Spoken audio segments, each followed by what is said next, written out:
damam bulbule ya farasoti ya wo jalali kenya do nurra karabule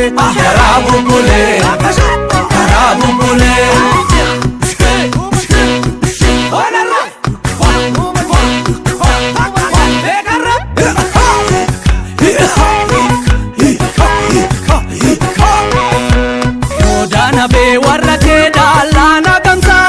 odana be warake dalana kamsa garan karole akaja bigadamsa farda la boda namni manu adamsa tulam titiya talada di faisa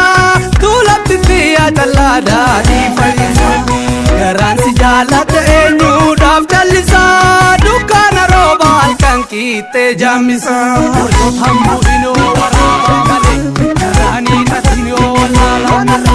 Jidda faradosa sakale simale namatti wallale kallotu lamasi narasa udeda badada dilgasa aboyafte dama bulbule diya ya birra bamakoda bojalate narafte dama bulbule diya sena jalala fagoda kam jirta mo bishoftu dama bulbule diya bojola barte adama fadoni nura era dama bulbule diya natinami sifanama diliti makki khawari lonoru adalo wani foni da oboru sandafa bakele kachafe donsa dubre gumbichu sumatawa opsa warrigun hey warrigun warran hey warrigun sif karakalu labe ufe manasi dabe warri abebe tufada warri tisani chufada warri abebe tufada balbal lisani chufada tirti shiboda mare otu keso dare faru pareda irra encha daya sabra faru pareda irra encha daya sabra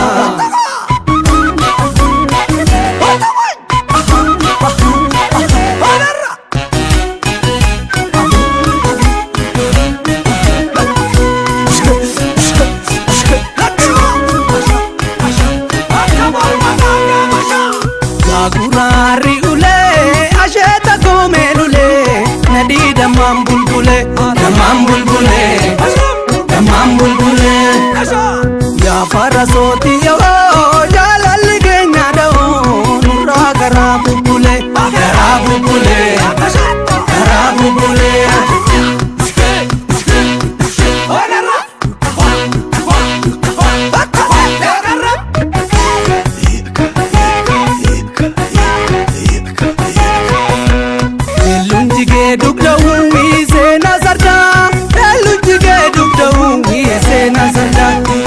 kabara itimaktu ege barda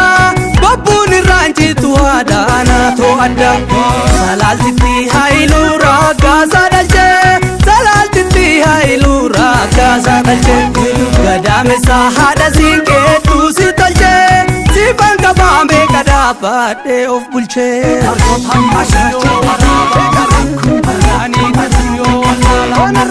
sadeetu lama warrasheeti gadaafi safuun guddatteeti daacii bachomoo jillegeessa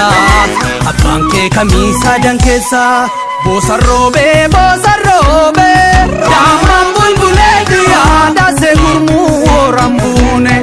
maal sodaadhaa falsidiisa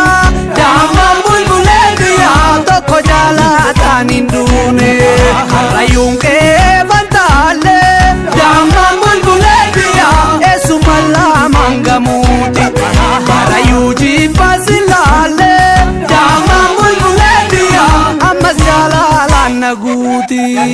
gincirraan jaldu suma barbaachatti mogoriin dhufe darba gurraachatti jinjimaaf siree olancitii qabo dongorree jirti oromtittii nobo warri kun hey warri kun warran hey warri kun karra koree shammakee warri eessa dhaqee dur finfinnee ba'anii tufaamu naannabanii dur finfinnee ba'anii tufaamu naannabanii karra qirxii finfinnee wanti deddeebiin dinnee yaa raddaa gullallee nafuusiftuu dubrallee yaa raddaa gullallee nafuusiftuu dubrallee